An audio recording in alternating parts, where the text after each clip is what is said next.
To my real legacy, my dad said, smiling at my sister. She gave me 2 perfect grandchildren. My 10-year-old son looked down and whispered, "What about me?" I kissed the top of his head, raised my glass, and said this. The room went silent. My dad almost choked on his drink. My sister's smile vanished. I, 35, am an independent forensic accountant. If you don't know what that is, basically, I spend my days tracking down missing assets, untangling massive webs of corporate fraud, and testifying in civil and criminal financial disputes. It is a very quiet, methodical profession that relies entirely on hard, indisputable facts and paper trails. My personal life is pretty quiet, too. I have a 10-year-old son. His mother passed away from a sudden, undetected aneurysm when he was just 2 years old. Since that terrible day, it has just been the 2 of us navigating the world together. He is an incredibly thoughtful, quiet kid who loves reading thick history books and building those super intricate model airplanes that require a magnifying glass and tweezers. He is my entire world, and I would do absolutely anything to protect him. My family dynamic, on the other hand, has never been warm or supportive. Let me give you some background, so this all makes sense. My father is a hard-charging, domineering, loud man who built a very successful regional commercial HVAC and plumbing supply company from the ground up over the last 40 years. He is the kind of guy who values aggressive sales tactics, loud confidence, and massive material displays of wealth above all else. Because I preferred studying numbers in a quiet room over aggressively selling miles of copper piping to contractors, I was always a massive disappointment to him. He never missed a chance to let me know that my career choice was boring and uninspired. My sister, who is 33, is his exact opposite in gender, but his absolute identical twin in personality. She is loud, intensely image-conscious, and incredibly manipulative. She knows exactly how to play our father to get whatever she wants. She married my brother-in-law about a decade ago. He is a guy who talks a massive game, wears expensive watches, and uses a lot of corporate buzzwords, but has never actually held down a real, demanding job in his life, despite his lack of qualifications. And despite her only having a basic business degree, my father practically handed my sister the role of chief financial officer of his massive company a few years back. Because of this heavily inflated salary and whatever bonuses my dad threw her way, she and her husband live in a sprawling 7-bedroom custom estate, drive imported luxury SUVs that they trade in every 2 years, and have 2 children who are heavily curated for social media perfection. Every photo is staged, every outfit is designer, and every vacation is to a 5-star resort. My father constantly praises my sister to anyone who will listen. At every single family gathering, holiday dinner, or company picnic, he loudly attributes the company's recent record profits entirely to her sheer business genius. He covers her children in incredibly expensive gifts, pays for their private tennis lessons, and buys them designer clothes while completely ignoring my son. On my son's last birthday, my dad gave him a $20 gift card to a hardware store and a pat on the back, while my sister's kids got miniature motorized luxury cars. The whole situation finally boiled over about 4 months ago. The minority partner in my father's company, an older, very practical man who handles all the warehouse operations and logistics, called my personal cell phone late on a Thursday night. He sounded completely terrified. He told me that the company's primary commercial bank had suddenly flagged several massive, highly irregular outbound wire transfers and was threatening to call on their multi-million-dollar operating lines of credit if they didn't get an immediate explanation.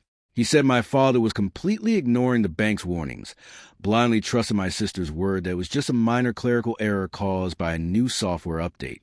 The partner begged me to quietly look at the general ledger, knowing my professional background in forensic accounting, and knowing that I wouldn't let family bias cloud the numbers. I really didn't want to get involved. Mixing my profession with my toxic family sounded like a recipe for a massive headache. But I remembered how kind the minority partner had been to me when I was a kid hanging around the warehouse, so I agreed to do a very quiet, preliminary review just to calm him down. I had him set me up with remote, read-only access to the company's accounting software over the weekend, so nobody would know I was in the system. It took me less than 4 hours on a Saturday morning to find the absolute rot at the center of the company. It was definitely not a clerical error. It was a massive, highly systematic embezzlement operation that had been running for years. Over the course of the last 48 months, my sister had set up 3 distinct phantom vendor accounts in the system. These fake companies were supposedly providing specialized logistical consulting and overseas material sourcing for the plumbing supplies. In reality, I quickly discovered they were shell LLCs registered in Wyoming, a state known for allowing anonymous corporate ownership. My sister, acting as a CFO, was personally approving massive, regular monthly invoices for services that absolutely never existed. The funds were being wired directly out of the company's main operating accounts and into a completely separate corporate trust account. I did a little digging using some professional databases I have access to, and I found out that the trust account was controlled exclusively by her and my brother-in-law. When I tallied it all up, they had siphoned just over $2.8 million from the company's operating capital over 4 years. But as I dug deeper into the payroll and benefit ledgers, it got much, much worse. To cover the massive cash flow deficit she was creating with her fake invoices, my sister had started quietly draining the employee pension fund and the 401k matching accounts. This is a massive federal violation of the Employee Retirement Income Security Act. She wasn't just stealing from our arrogant father. She was actively stealing the retirement money of the forklift drivers, the warehouse workers, and the delivery truck drivers who had worked loyally for the company for 20 years. To hide all of this from the commercial bank's mandatory annual oversight reviews, she had submitted heavily altered, entirely fabricated financial statements. And as I opened the PDF files of those statements, my blood ran completely cold. On the final page of those documents, she had digitally forged my personal signature and my state CPA license number, formally claiming that I had conducted an independent, third-party audit and legally verified the financials as accurate. She hadn't just stolen millions of dollars. She had directly implicated me in a massive, multi-million-dollar federal wire fraud and bank fraud scheme. If the bank or the feds found out before I reported it, I could lose my license, my career, and potentially go to federal prison, leaving my son completely alone. I didn't panic. I am trained for this exact scenario. I spent the next 2 months quietly and methodically building an absolutely airtight, heavily documented dossier. I pulled every single public record on her Wyoming LLCs.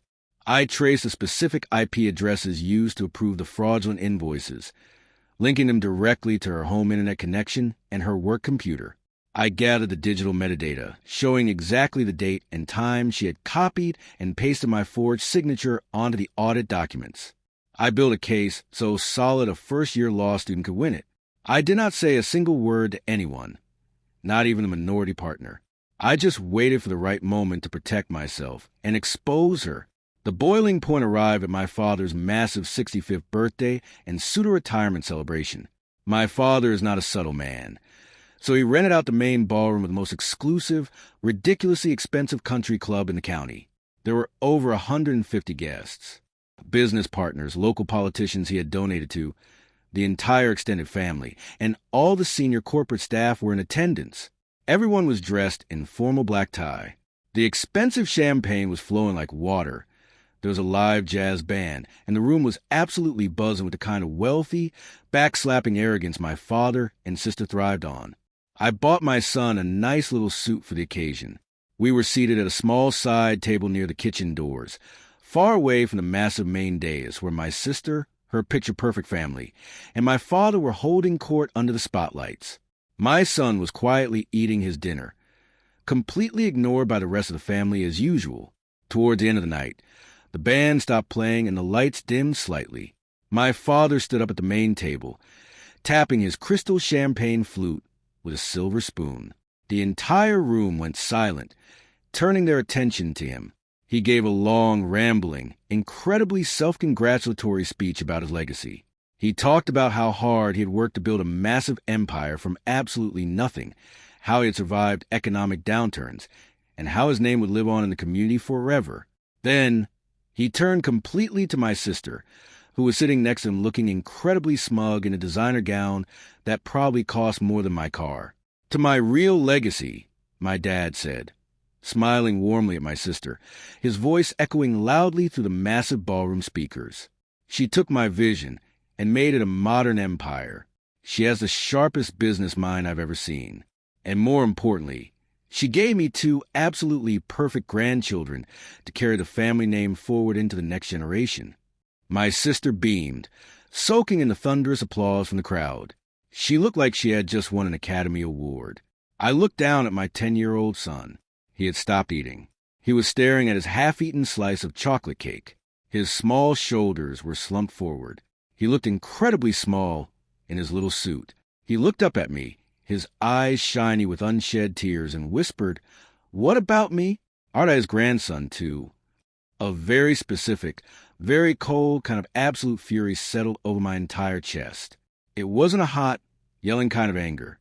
It was a cold, calculated anger of a father watching his child get crushed by careless, entitled people. I had originally planned to take my massive dossier straight to the federal authorities on Monday morning without making a scene, letting the justice system handle it quietly. But watching my son's heart break because of an arrogant old man and a thieving, manipulative sister completely changed my mind. They want an audience. I would give them a show. I leaned down and kissed the top of my son's head. I stood up, pushing my chair back. The scrape of the wood was incredibly loud in the quiet room as the applause died down. I picked up my water glass. I didn't have a microphone, but I have a deep voice, and I know exactly how to project it. Then it is a very good thing her perfect children have those massive trust funds. I said, my voice cutting through the room like a knife. The room went completely dead silent. The jazz band stopped tuning their instruments. Every single head in that ballroom turned toward my table by the kitchen doors. My father frowned heavily, lowering his microphone. "What are you doing? Sit down and stop embarrassing yourself. This isn't about you." I ignored him entirely. I kept my eyes locked dead on my sister. Her triumphant smile had completely vanished, replaced by a look of sheer confusion and rising panic. I repeated, making sure my voice carried clearly across all the tables, "It is a very good thing her children are completely provided for financially, because she is going to need every single cent of that stolen $2.8 million to pay for her federal defense attorneys when the Department of Labor and the FBI indict her for draining the employee pension fund to pay for her custom house." My father actually choked on his drink. He started coughing violently. His face turning purple, a napkin pressed to his mouth. The silence in the ballroom was absolute. You could literally hear the low hum of the air conditioning vents. The warehouse employees and truck drivers sitting at the back tables, the exact men whose pensions she had been systematically stealing, went completely rigid, staring at the head table. "What the hell are you talking about?" my brother-in-law yelled, standing up so quickly his chair fell over backward with a crash. His face was bright red. "Are you out of your mind? You're ruining the party. Check the Wyoming LLC registry," I said calmly, stating the undeniable facts into dead air. Apex Logistics Consulting, Global Material Sourcing Partners. Both companies are registered to a blind corporate trust entirely controlled by your wife. $2.8 million in entirely fraudulent invoices approved over the last 48 months. And to cover the massive cash flow deficit she created, she intentionally stopped funding the employee 401k match program and illegally diverted the escrowed pension funds directly into the primary operating account to keep the bank from noticing. My sister was completely pale. All the color had drained from her face. She looked like she was going to pass out right there on the dais. Her mouth opened and closed, but she couldn't form a single word. She knew that I knew exactly how she did it. "You're a complete liar," my father bellowed into microphone, the sound feeding back slightly with a sharp whine. "You've always been incredibly jealous of her success. You're making this up because you're a failure. Get out of here right now before I have the country club security physically throw you out into the street." "I don't need security," I said, keeping my voice perfectly level. I looked down at my son, who was watching all of this with wide eyes. "Come on, buddy. We're going home. We don't belong here." I took my son's hand and calmly walked out of the ballroom. As the heavy wooden double doors swung closed behind me, I could hear the entire room absolutely erupt into massive, chaotic shouting. The warehouse guys were yelling, my dad was yelling, and glasses were breaking. By the time I drove home, got my son changed into his pajamas, and put him to bed with a promise that everything was going to be completely fine, my phone had 63 missed calls. Most were from my father, leaving furious, incredibly threatening voicemails demanding I publicly retract my statements and apologize to the entire family. A few were from the minority partner, his voice shaking, asking if what I said was really true. I didn't answer any of them. I turned my phone completely off. On Monday morning at exactly 8 o'clock, I walked into the regional field office of the Federal Bureau of Investigation. I approached the front desk and asked to speak directly with a supervisory agent in the white-collar crime and public corruption division. I sat in a sterile interview room and handed over a massive 5-inch thick binder containing every single piece of evidence I had gathered. I showed them the ledgers, the IP addresses, the wire transfer receipts, and most importantly, the digital metadata proving beyond a shadow of a doubt that my sister had forged my state's CPA credentials on the official bank documents. Because she had used the internet to transmit those fraudulent documents across state lines to a federally insured bank, and because she had intentionally tampered with an employee benefit plan, she had triggered multiple, very serious federal criminal statutes. The agents took me very seriously. Forensic accountants doing their job for them is basically a gift wrapped in a bow. The immediate fallout within my family was vicious. My sister and my brother-in-law clearly realized by Tuesday that they could not simply talk their way out of this with my dad. They realized I wasn't bluffing and that I had the actual receipts. So, like cornered animals, they decided to completely destroy my life before the authorities could move on them. The dirty trick started on a Wednesday afternoon. I was sitting in my home office reviewing some files for a client when there was a series of loud, heavy knocks on my front door. I opened it to find 2 local police officers and a very stern-looking social worker from the County Child Protective Services Division standing on my porch. My sister, acting out of pure, desperate entitlement, had filed an anonymous emergency hotline report claiming that I was severe, violent alcoholic, that I was actively physically abusing my 10-year-old son, and that I was hoarding dangerous, unregistered weapons all over the house in plain sight of the child. It was a completely fabricated, incredibly malicious lie. She was actively trying to get my son completely removed from my custody by the state to break me mentally, hoping I would be so distracted and devastated that I would drop the allegations and retract my statements to save my family. I didn't yell or get defensive. I know exactly how these systems work. I invited the officers and the social worker inside immediately. I remained completely calm and polite. I showed them my pristine, quiet house. I let them look in the fridge, the cabinets, and my son's bedroom. I then let them speak completely privately with my son in the living room while I stood in the kitchen. My son is an incredibly articulate, smart kid, and he easily explained our quiet, safe life, his school projects, and how much we care for each other. When they came back into the kitchen, the social worker looked a bit confused. I then handed her a printed copy of the formal stamped complaint receipt I had just received from the FBI against my sister, explaining the very clear timeline of her massive financial crimes and the sudden, anonymous retaliation. The social worker, who had clearly seen this kind of disgusting, malicious family weaponization during divorce and custody battles before, was absolutely furious. In my state, filing an intentionally false CPS report to harass someone is a serious crime. The emergency investigation was officially closed as completely unfounded within 48 hours, and the social worker assured me she was forwarding the official record of the fake hotline call directly to the local police department for a malicious prosecution investigation. But my sister and my arrogant father didn't stop there. About 3 weeks later, long enough for them to find a lawyer willing to take their money, I was served by a process server with a massive, incredibly aggressive civil lawsuit. My sister and my father were officially suing me in state court for severe defamation of character, tortious interference with their business contracts, and intentional infliction of emotional distress. They demanded $5 million in immediate damages, claiming my sudden outburst at the birthday party had caused their primary commercial bank to freeze all their operational credit lines out of panic, and caused several major construction clients to immediately cancel their supply contracts due to the bad press. They also filed an emergency petition for a judicial gag order, trying to get a judge to legally prevent me from speaking to the bank, the minority partner, or any federal authorities about the company's finances. I didn't even sweat. I hired Dave, a very aggressive, no-nonsense corporate litigation attorney I had worked with on previous fraud cases.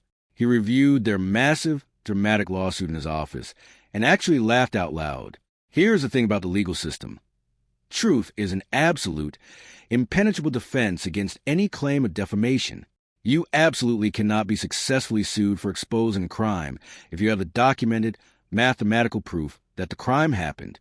Furthermore, their blatant attempt to use the court system to silence me and drain my finances fell directly under the legal category of a strategic lawsuit against public participation. Most states have very strong laws against this.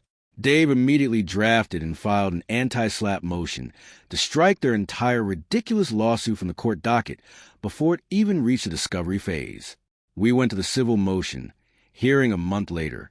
My father was there, sitting at the plaintiff's table, glaring daggers at me from across the aisle.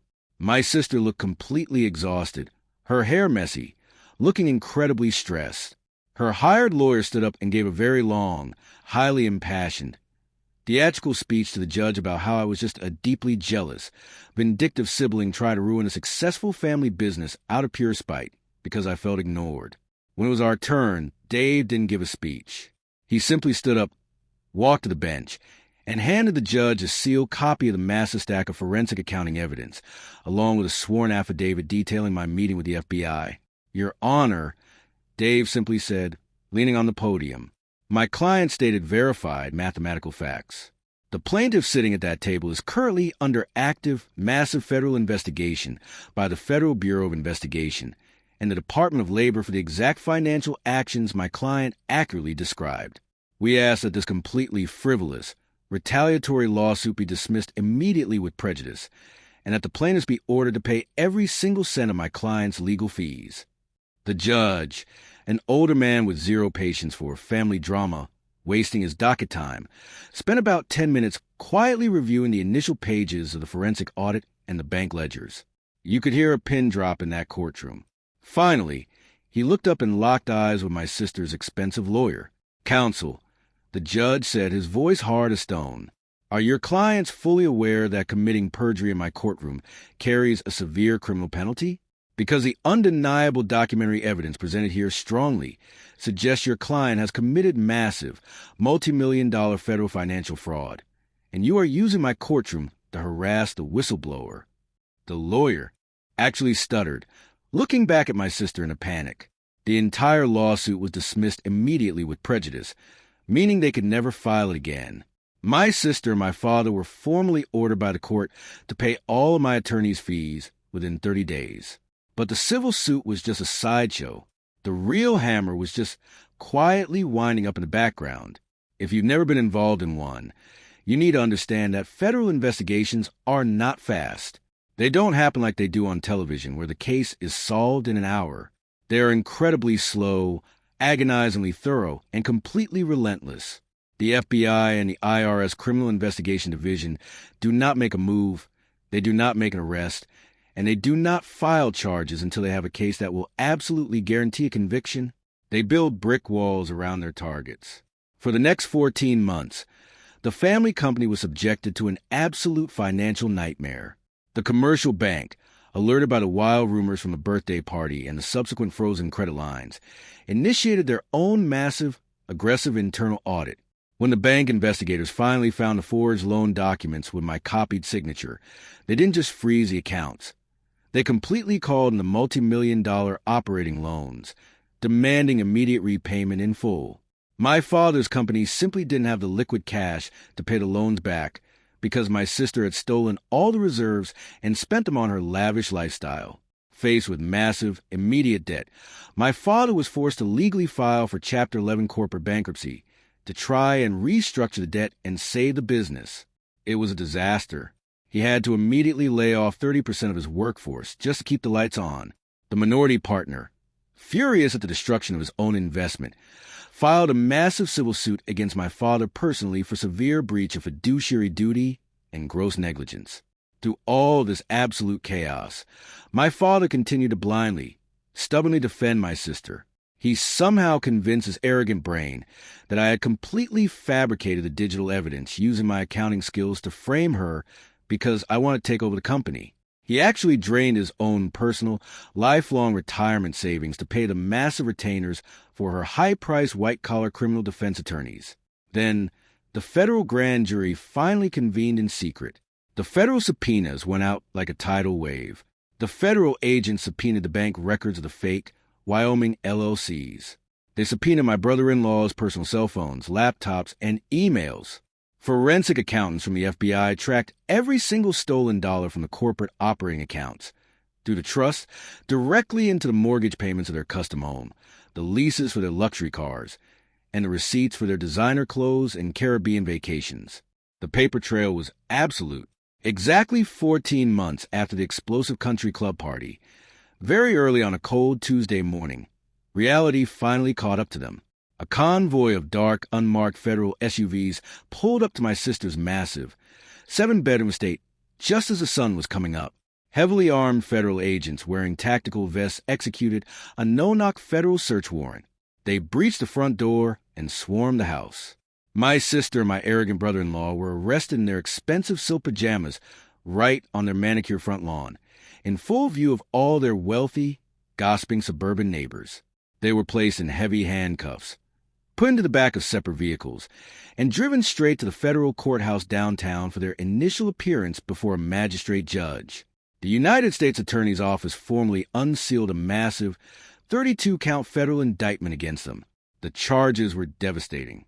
They included multiple counts of wire fraud, bank fraud, aggravated identity theft specifically for forging my state CPA credentials, and severe, heavily penalized violations of the Employee Retirement Income Security Act for stealing the workers' pensions, because the total amount of the actual financial loss exceeded $2.5 million, and because the crime specifically involved defrauding a federally insured financial institution and the malicious theft of vulnerable employee pensions. The federal sentencing guidelines were absolutely brutal. They were each facing a maximum penalty of 30 years in a federal penitentiary. The conditions of their bail at the hearing were strict. They were forced to immediately surrender their passports. More importantly, they had to agree to a complete, total freezing of all their financial assets. The federal government placed massive federal liens on their custom home and legally seized all their luxury vehicles and jewelry under civil asset forfeiture laws. As the government proved, they were purchased directly with the proceeds of illegal, fraudulent activity. Overnight, they were instantly completely broke. They couldn't access a single dime.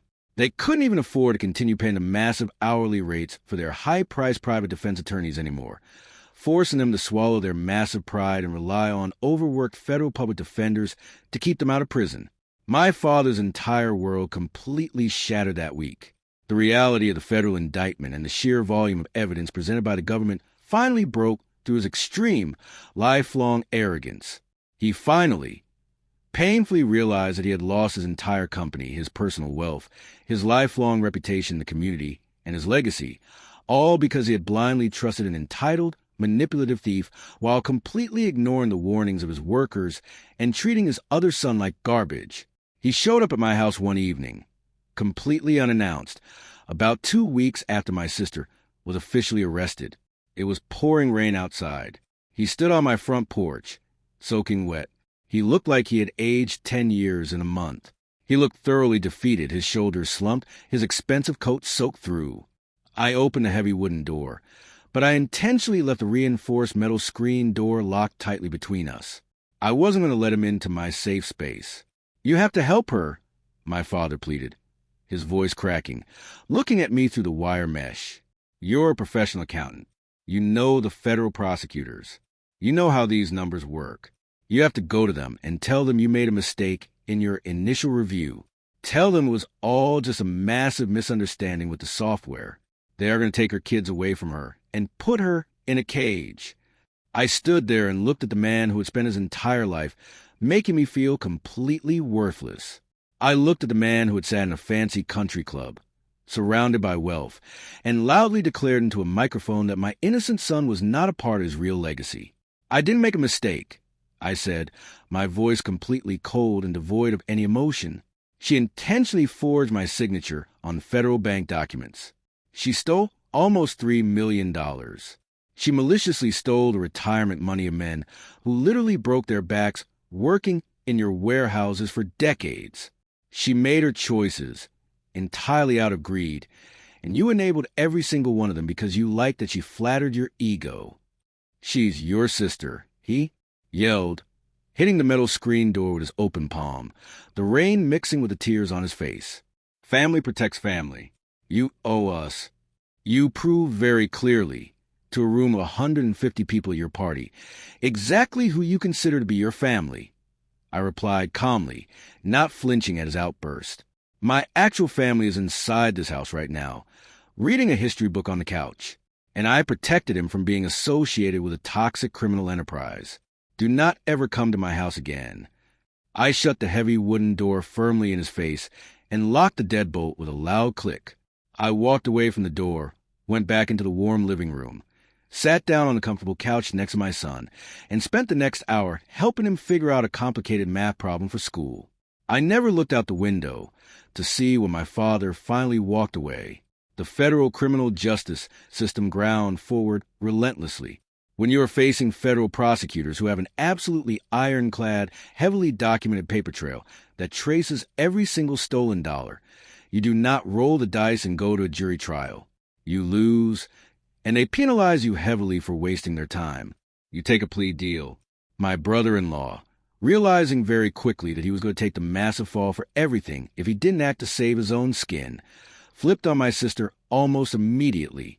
He sat down with the federal agents, signed a comprehensive proffer agreement, and thoroughly detailed exactly how my sister had masterminded and orchestrated the entire embezzlement scheme from day one. He gave them everything they needed to nail her to the wall, all in exchange for a significantly reduced prison sentence for himself.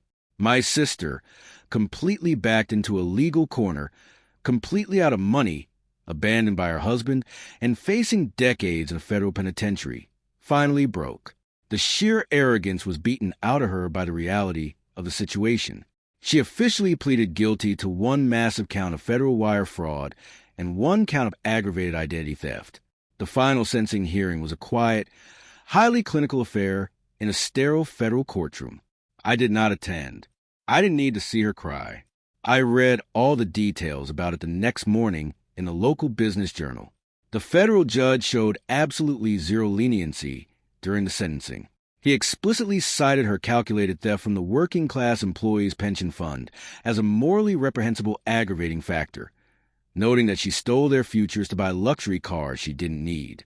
My sister was sentenced to 84 months, 7 straight years, in a federal correctional institution. For those who don't know, there is absolutely no parole in the federal prison system. She will serve a strict minimum of 85% of that time before she even sees a halfway house. My brother-in-law, because of his extensive cooperation with the government, received 36 months.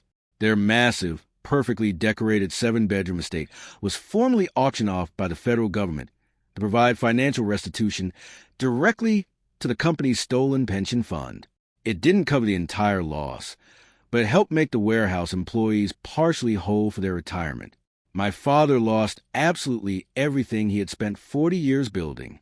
The corporate bankruptcy court was forced to liquidate the remaining physical assets of his company, selling off the warehouses and the inventory to his biggest competitor just to pay off the massive commercial bank loans. His personal estate was completely drained paying for the useless lawyers and trying to desperately keep the business afloat during the long investigation.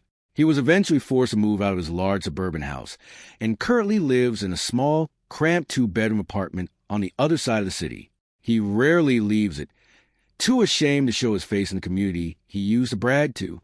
My sister's 2 children were sent to live with my brother-in-law's parents in another state entirely, completely ripping apart the perfect family she loved to show off. I haven't spoken a single word to my father, my sister, or my brother-in-law since the rainy evening I closed my front door on my dad. And honestly, I never planned to. My life, however, remains exactly the way I built it. Quiet, highly stable, and secure. Ironically, my independent consulting business actually saw a massive, significant uptick in high-profile, wealthy clients after the news of the massive federal indictment broke. My professional reputation for absolute, unshakable integrity and my willingness to expose fraud no matter who committed it was publicly verified on the front page of the paper. People trust accountants who don't cover for thieves. Fast forward 3 years from that awful birthday party, and my son is 13 years old now. He recently won first place in a massive regional science fair with an incredibly complex project on advanced aerodynamics and wind resistance. I stood in the crowded school gymnasium, watching him smile a genuine, bright smile while holding his blue ribbon up for a picture, and I felt a massive, overwhelming wave of absolute peace. Real legacy is not about the millions of dollars you hoard in a bank account, the fancy titles you hand out to your favorite kids, or the loud, bragging speeches you give to a room full of people who only care about your money. True legacy is a quiet, consistent, daily work of raising a good, kind person and having the courage to absolutely protect them from the toxic entitlement and cruelty of others, even if those people share your last name. If you want to ensure your own family legacy isn't heavily documented in a massive 32-count federal indictment file, hit that subscribe button before you decide to forge your forensic accountant brother's signature on a fraudulent bank loan.